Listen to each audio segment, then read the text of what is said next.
Front end पे काम कर रहा है, तो उसको थोड़ा थोड़ा बैक एंड में जाकर ना देखना चाहिए, ताकि उसको थोड़ा एक्सपीरियंस मिलता रहे साथ साथ। ऐसा ना हो कि आप एक ही जगह पे स्टिक हो गए कि फ्रंट एंड ही कर रहा हूँ मैं बस। आपको हर तरीके का एक्सपोजर बहुत जरूरी है। वर्क लाइफ बैलेंस नहीं होना चाहिए, वर्क इज लाइफ आपको बोलना चाहिए, क्योंकि जितना ज़्यादा काम मैं करूँगा ना उतना ज़्यादा मेरी स्किल्स बढ़ती है। जैसे ना सर एक प्रॉब्लम बड़ी होती है लोगों के साथ, जैसे लेट्स अज्यूम कि मुझे रिएक्ट आती है और मैंने रिएक्ट पे कोई ऐप बनाया और इंटरव्यूअर ने मुझसे पूछा कि आपने रिएक्ट पे क्यों बनाया, तो लोग उसमें कह देते हैं फ्रेशर्स कि मुझे रिएक्ट आता था इसलिए मैंने बनाया। तो आप इस टाइप के सिली आंसर्स भी मत दीजिए, वहाँ पर उसको एक्सप्लेन करिए कि मैंने रिएक्ट क्यों यूज़ करा।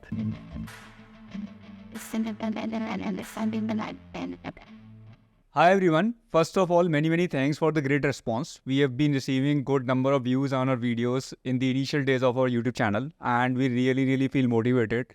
And we'll be further motivated if you subscribe to the channel also. So in this particular podcast, I am going to have Saurabh with me, who is actually a mentor at Geeks for Geeks, and we are going to cover a lot of topics related to web development. What is it? What is the roadmap like? What are the jobs in this field? And what are the challenges that people face, and how AI is going to play a role in the web development? So Saurabh, please tell us about yourself and how did you enter into web development field? Firstly, sir, thank you for having me here. So my name is Saurabh, as sir I have told you. So सबसे पहले तो मैंने अपनी schooling sir Delhi से ही करी थी, उसके बाद कॉलेज भी दिल्ली से करा। उसके बाद मेरी जो ब्रांच थी सर वो इलेक्ट्रिकल थी, तो मैं कॉलेज जाते ही मेरे को ऐसा लगने लगा कि शायद जॉब्स नहीं है मार्केट में और इलेक्ट्रिकल में शायद जॉब नहीं मिलेगी। तो मैंने अपने कॉलेज के पहले तीन साल अराउंड तो एक छोटा सा बिजनेस स्टार्ट करा और पार्ट टाइम में उसमें काम करने लगा, मज़ा भी आ रहा था। बट इवेंचुअली मुझे फील होने लगा कि यार मज़ा नहीं आएगा और शायद इसमें बहुत ज़्यादा ग्रोथ नहीं है।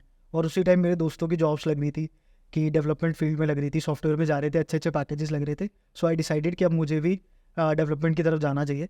तो उसके बाद मैंने कोर्स खरीदा और वहाँ से पढ़ा, प्रिपरेशन चालू करी। उसके बाद मेरी जर्नी स्टार्ट हुई, तो मैंने 2-3 स्टार्टअप्स में काम करा जहाँ पे मैंने डेवलपमेंट भी करी और अब मैं मेंटर हूँ यहाँ पर। तो जर्नी बहुत अच्छी रही मेरी। ऑलराइट। तो अगर हम वेब डेवलपमेंट को देखें तो आइडियली लोगों को कहाँ से स्टार्ट करना चाहिए? Like if I am in A first year student और मैं एक सेकेंड ईयर का स्टूडेंट हूँ और मैंने अपने फंडामेंटल्स पढ़ लिए हैं, डीएसए पढ़ लिया है, कंप्यूटर साइंस के फंडामेंटल पढ़ लिए हैं, आप मुझे कहाँ से पहले पढ़ना चाहिए और कैसे कैसे करके स्टेप बाय स्टेप मुझे वेब डेवलपमेंट में जाना चाहिए? सर मतलब रोड मैप तो अभी भी वही है कि आपको, मतलब इसको एज हम एग्जांपल से समझते हैं कि लेट्स से डेवलपमेंट जो है एक तरीके से एक मैराथन है। तो अगर मैराथन में चलना है तो आपको सबसे पहले बेसिक्स आपको चलना आना चाहिए। तो उसके लिए वही है कि आप HTML से स्टार्ट करो। सबसे पहले आप HTML सीखो, CSS सीखो और अपने जावास्क्रिप्ट के जो फंडामेंटल्स हैं ना उनको बहुत स्ट्रॉन्ग करो। क्योंकि लोग ना सीधा क्या कर रहे हैं कि मर्न स्टैक करूँगा मैं या मीन स्टैक करूँगा, मैं रिएक्ट सीख लेता हूँ, लेकिन उनको ये नहीं पता कि वहाँ पे सब में JS यूज़ हो रहा है। अगर आप मर्न स्टैक की भी बात करो तो वहाँ पे MongoDB आ रहा है, लेकिन उसके बाद एक्सप्रेस JS आ रहा है, रिएक्ट JS आ रहा है, नोट JS आ रहा है, तो सब में JS है। तो आपको जितना ज़्यादा हो सके हमें JS पे काम करने की ज़रूरत है। JS पे अपना टाइम इन्वेस्ट करिए, जितना ज़्यादा हम वहाँ पे इन्वेस्ट कर लेंगे उसके बाद हम कोई भी स्टैक चुने तो वो हमारे लिए बहुत ज़्यादा ईजी हो जाएगा। जैसे कि हमने अगर HTML CSS और जावास्क्रिप्ट कर लिया तो उसके बाद आप अपनी जर्नी स्टार्ट कर सकते हैं किसी भी एक फ्रेमवर्क को उठा के, कि आपने रिएक्ट उठा लिया, एंगुलर उठा लिया, व्यू उठा लिया। बट रिएक्ट पॉपुलर है तो मैं रिकमेंड करूँगा सारे फ्रेशर्स को कि वो रिएक्ट में ही जाए। तो उसके बाद वो रिएक्ट सीख सकते हैं। उसके बाद थोड़ा बैकएंड की तरफ अगर वो जाना चाहते हैं तो may be they can go for Node.js, जावा की तरफ वो जा सकते हैं। बट Node.js जैसे कि बहुत पॉपुलर है फुल स्टैक के अंदर, तो वो वहाँ जा सकते हैं। उसके बाद एक्सप्रेस जैसे फ्रेमवर्क, उसके बाद अगर एक डेटाबेस सीख लेंगे तो बहुत सारी नंबर ऑफ जॉब्स उनके लिए ओपन हो जाएगी। तो कुछ इस तरीके से अगर हम जाएंगे तो काफ़ी अच्छी खासी जॉब्स ओपनिंग है हमारे। आप मुझे थोड़ा बताएंगे कि लाइक रिएक्ट JS किस लिए यूज़ होता है? जैसे आपने टर्म यूज़ करा एक्सप्रेस JS, ये किस लिए यूज़ होता है, और नोड JS किस लिए यूज़ होता है? बेसिकली सर क्या था कि पहले ना हमारी जो वेबसाइट्स थी वो HTML CSS जावास्क्रिप्ट से भी बन सकती थी, बट वो इतनी ज़्यादा ऑप्टिमाइज नहीं होती थी। उसके बाद ना हमारे पास एक प्रॉब्लम आई थी कि हम वेब पर एक ऐप लाइक फील नहीं ले पाते थे। कि जैसे आप Gmail को देखोगे और Gmail का ऐप देखोगे तो दोनों पे सेम फील आता है।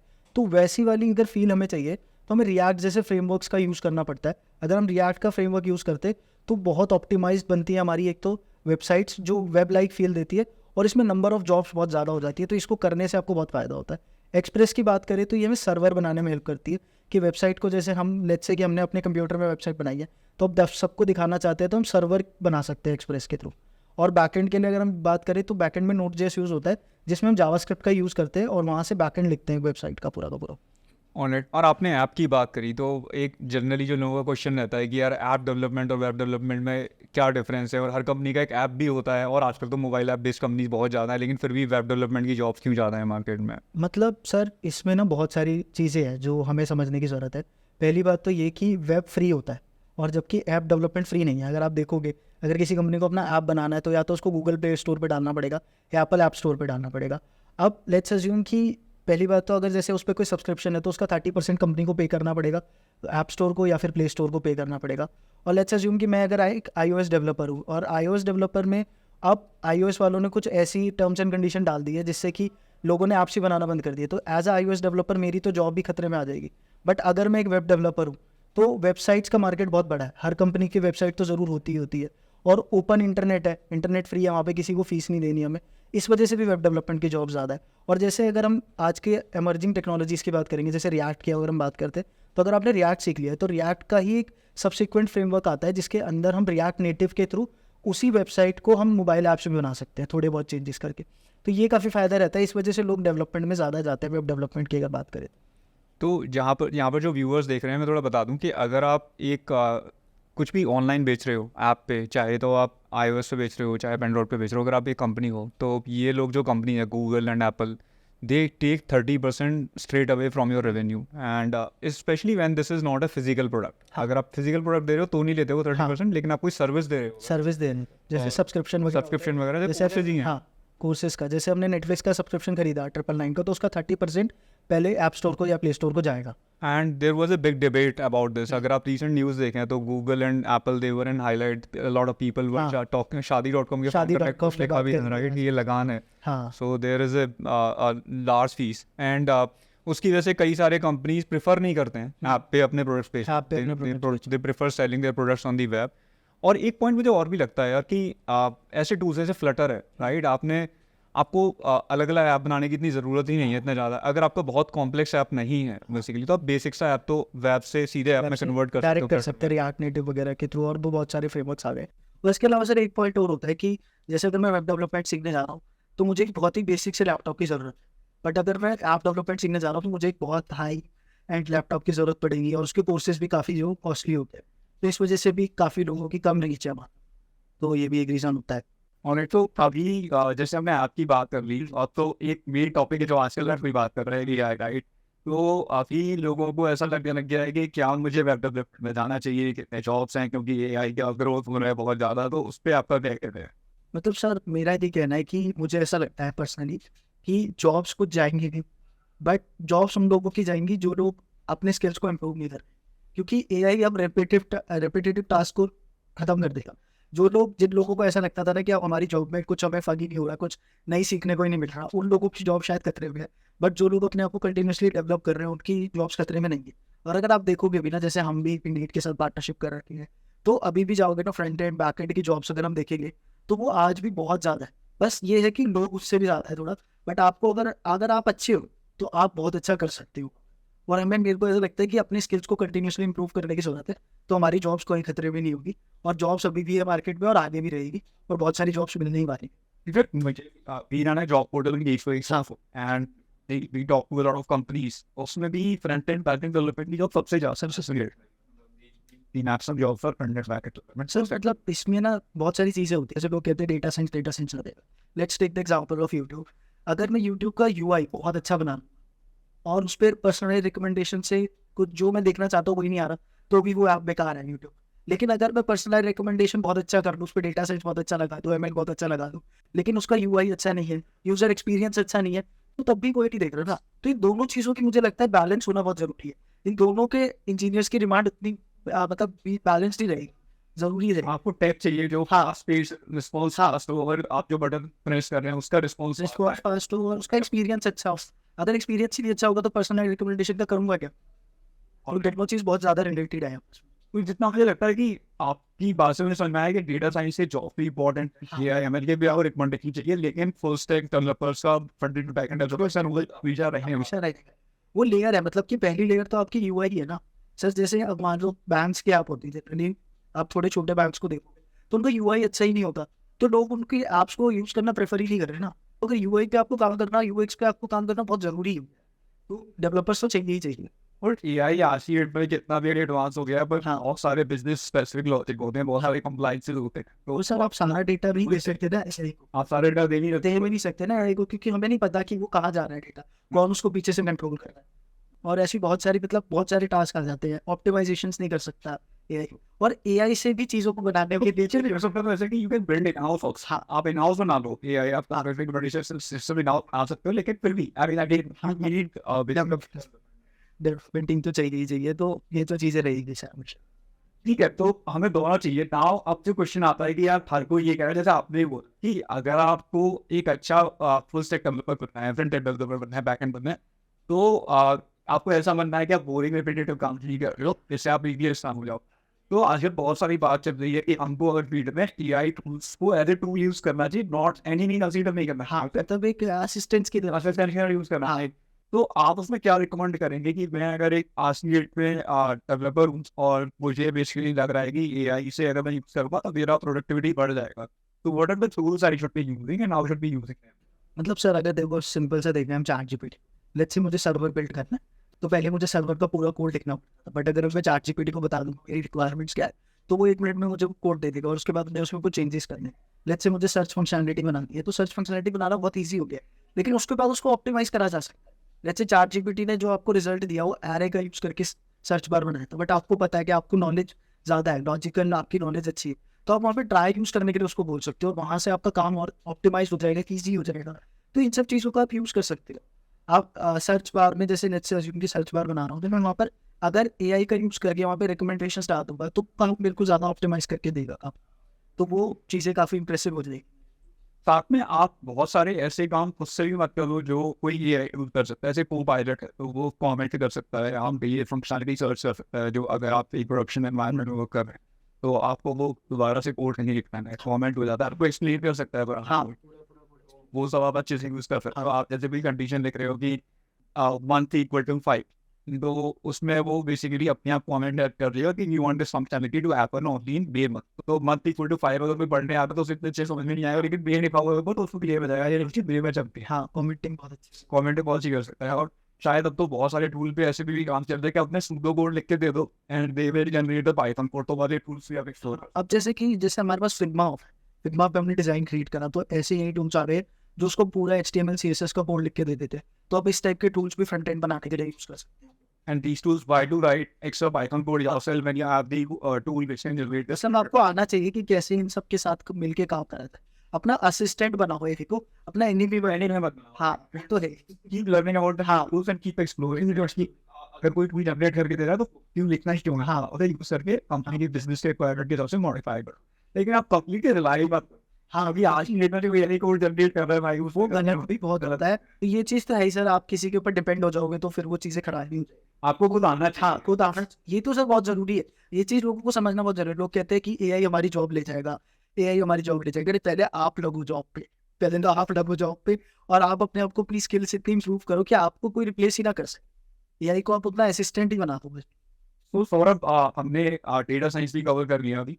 तो बहुत सारे लोगों को ये डाउट होता है यार कि मैं कौन से रोल के लिए जाऊँ और कौन कौन से रोल इंडस्ट्री में अवेलेबल है। तो जनरली कंपनी में जैसे आपने बताया कि इंडीड के 201 जॉब पोस्ट हुए, या मैंने बताया कि 201 जॉब पोर्टल पे भी आते हैं, तो आपके हिसाब से कौन से जॉब रोल्स ज़्यादा कॉमन है और कौन कौन से जॉब रोल्स होते भी हैं? मतलब सर मेजरली यहाँ पे 3 रोल्स होते हैं हमारे पास। First is front end developer, second is back end developer and third is full stack developer. Front end developer की अगर मैं बात करूँ तो वो पूरा फ्रंट एंड मैनेज करता है, मतलब कि वो आपके रिस्पॉन्सिबल होगा कि यूआई कैसे दिख रहा है, यूज़र का एक्सपीरियंस कैसे होगा, जिसको हम यूएक्स कहते हैं। वो मेनली काम कर रहा होता है HTML CSS और जावास्क्रिप्ट पे। और इसके साथ साथ अगर फ्रेमवर्क कंपनी यूज़ कर रही है, जैसे रिएक्ट यूज़ कर रही है, अगर आप गूगल जैसी कंपनी में काम कर रहे हो तो वो लोग एंगुलर यूज़ कर रहे हैं, तो इन सारे फ्रेमवर्क्स के लिए वो रिस्पॉन्सिबल होता है। आजकल एक नेक्स्ट.जेएस फ्रेमवर्क भी आ गया जो रिएक्ट जैसा ही है, तो ये सब इन पे काम कर रहे होते हैं। इसके बाद जो सेकंड जॉब रोल होता है वो हमारा बैकएंड का होता है, जिस बैकएंड में हम बात करते हैं कि हमारे सर्वर्स के ऊपर वो काम कर रहे होते हैं, डिप्लॉयमेंट्स के ऊपर बात कर रहे होते हैं, डेटाबेस से कैसे डेटा आएगा, APIs के ऊपर बात कर रहे होते हैं। तो वो सारी चीज़ें हमारे बैकएंड वाले रोल के होती है। और एक फुल स्टैक डेवलपर की अगर मैं बात करूँ तो वो दोनों चीज़ें मैनेज कर रहा होता है, front end and back and simultaneously, उसको दोनों को ही काम करना पड़ता है। तो मेजरली ये 3 रोल्स होते हैं। इसमें अगर मैं सैलरीज़ की बात करूँ तो फुल स्टैक डेवलपर्स की सैलरीज थोड़ी सी कंपेयर टू फ्रंट एंड और बैक एंड ज़्यादा होती है, और बैक एंड की सैलरीज अगर कंपेयर करूँ तो फ्रंट एंड से थोड़ी सी ज़्यादा होती है। बट ये डिपेंड करती है कंपनी टू कंपनी, वेरी करती है कि आप किस कंपनी में है, कितना आपको एक्सपीरियंस है। और फ्रंट एंड की कंपेरेटिवली दोनों से थोड़ा सा लो होती है। तो अगर आपको जाना है, अगर आप फ्रेशर हो, तो मेरा रिकमेंडेशन हमेशा ये रहता है कि आप फ्रंट एंड रोल्स के लिए सबसे पहले अप्लाई करो, क्योंकि वहाँ पे बहुत सारे फ्रेशर्स की नीड भी होती है और वहाँ पे फ्रेशर्स को बहुत जल्दी हायर भी कर लिया जाता है। तो फ्रंट एंड के लिए आपको जाना चाहिए अगर आप एक फ्रेशर हो तो। और काफ़ी कुछ रोल्स कंपनी टू कंपनी भी डिपेंड हाँ, करते हैं company कि अगर कोई स्टार्टअप है तो हो सकता है वहाँ पे आप सब कुछ कर रहे हो। हाँ, सब आप कुछ फ्रंट एंड बैक एंड, क्योंकि वहाँ पे लोग ही 10-12 हैं 10-12 लोग। और उनको प्रोडक्ट बनाना है, तो वो आपसे सब कुछ एक्सपेक्ट करेंगे। हो सकता है आप थोड़ा प्रोडक्ट मैनेजर का भी रोल कर रहे हो, थोड़ा डिज़ाइन भी कर रहे हो। लेकिन अगर कोई बहुत बड़ी कंपनी है, टेक जायंट है, तो वहाँ पर बहुत स्पेसिफिक रोल होते हैं। हर रोल के लिए एक स्पेसिफिक एक्सपर्ट होता है, तो वो डिपेंड भी करता है आप किस टाइप की कंपनी को टारगेट कर रहे हो, कहाँ अप्लाई कर रहे हो। अगर आप बेसिकली किसी बहुत बड़े कंपनी में कर रहे हो तो हो सकता है आप फ्रंट एंड में जाओ, और किसी स्टार्टअप में कर रहे हो तो आप फुल स्टैक में जाने के ज़्यादा चांसेस हैं। अब मेरे हिसाब से सर ऐसा होता है कि जैसे हम कंपनीज में काम कर रहे हैं, तो किसी कोई फुल फ्रंट एंड पे काम कर रहा है, तो उसको थोड़ा थोड़ा बैक एंड में जाकर ना देखना चाहिए, ताकि उसको थोड़ा एक्सपीरियंस मिलता रहे साथ साथ। ऐसा ना हो कि आप एक ही जगह पे स्टिक हो गए हैं कि फ्रंट एंड ही कर रहा हूँ मैं बस। आपको हर तरीके का एक्सपोजर बहुत ज़रूरी है, और अगर आप अपने अर्ली स्टेजेस में हैं तो आपको बहुत सारा काम ही करना चाहिए यार। तो जितना ज़्यादा काम करते हैं उतना ज़्यादा सीखते हैं। तो हाँ, मैं इस टॉपिक पे भी आपसे पूछना चाहूँगा, what do you think about work life balance? मतलब जनरली आजकल लोग काफ़ी बात करते हैं, उस पर आपका क्या थॉट प्रोसेस है? सर मतलब मेरा थॉट प्रोसेस सब लोगों से थोड़ा सा अलग है, मे बी इसके लिए शायद मुझे लोग ट्रोल भी कर सकते हैं, बट मैं बोलना चाहूँगा कि अगर आप अर्ली स्टेजेस में, तो मेरे हिसाब से आपको वर्क लाइफ बैलेंस नहीं होना चाहिए, वर्क इज़ लाइफ आपको बोलना चाहिए, क्योंकि जितना ज़्यादा काम मैं करूँगा ना उतना ज़्यादा मेरी स्किल्स बढ़ती है ना, और आपको कंपनी में एक रेपुटेशन मिलती है। आप अपने अर्ली स्टेजेस में, अभी आपके अंदर ज़्यादा एनर्जी होती है, ज़्यादा टाइम होता है आपके पास, तो आप जितना ज़्यादा उसको इन्वेस्ट करोगे उतना ज़्यादा आप ग्रो करोगे। इसके अलावा मुझे लगता है कि अगर वीकेंड्स पे भी अगर किसी को काम करने का मौका मिल रहा है ना, तो उसको करना चाहिए काम थोड़ा सा, तो उससे ग्रोथ होती है, पर्सनल ग्रोथ बहुत ज़्यादा होती है। अगर आपको किसी और टीम में काम करने का मौका मिल रहा है कभी कभार, किसी पर्सन की शॉर्टेज है, तो भी वहाँ पे भी काम करना चाहिए, ताकि आपको एक्सपोजर मिलता रहे डिफरेंट चीज़ों का।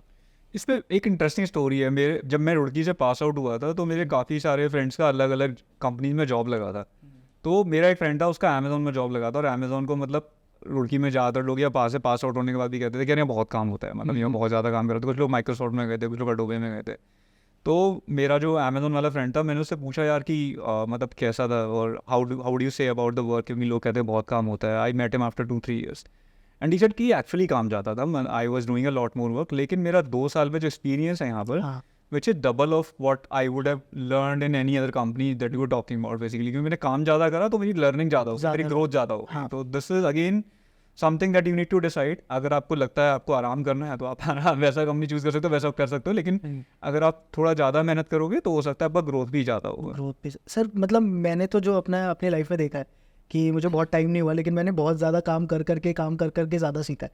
क्योंकि जो आप पढ़ रहे हो शायद थ्योरेटिकली, वो इतना ज़्यादा रेलेवेंट ही नहीं होता जब हम कंपनीज में जाते हैं, बट जो कंपनी में सीखते हैं, लर्निंग होती है वहाँ पर, जो साथ वाले लोगों से सीखते हैं, उसका एक्सपीरियंस ही अलग होता है। तो वहाँ पर जाके सीखना बहुत वैल्यूबल होता है सबके लिए। ठीक है, तो आप बात करते हैं ओपन सोर्स डेवलपमेंट की। मतलब this is again a topic of the talk for a long time. लोग इसकी बात करते रहते हैं कि ओपन सोर्स कंट्रीब्यूशन का क्या, कि हमें करना चाहिए नहीं करना चाहिए, तो उस पर आपका क्या पॉइंट ऑफ व्यू? तो सबसे पहले तो मैं बता देता हूँ कि ओपन सोर्स कंट्रीब्यूशन होता क्या है। कि इसमें क्या होता है, जनरली सर लोग प्रोजेक्ट्स बनाते हैं और उन प्रोजेक्ट्स को उनका कोड ओपन कर देते हैं कि सब लोग इसका कोड देख सकते हैं, और उसमें अगर कुछ कमियां होती है, कुछ फ्लॉज होते हैं, तो उसको जनरल पब्लिक आके देखती है, और उसको अगर वो सॉल्व कर सकती है तो उसको सॉल्व करती है। तो मेरे अकॉर्डिंग ये शायद करना चाहिए अगर आप कर सकते हो तो, क्योंकि आजकल सर आप देखोगे ना तो वेब डेवलपमेंट में बहुत सारे लोग आ गए हैं, सब ने प्रोजेक्ट्स बना लिए, तो आपने क्या यूनिक करा, तो उसके लिए आप ओपन सोर्स कंट्रीब्यूशन में जा सकते हैं।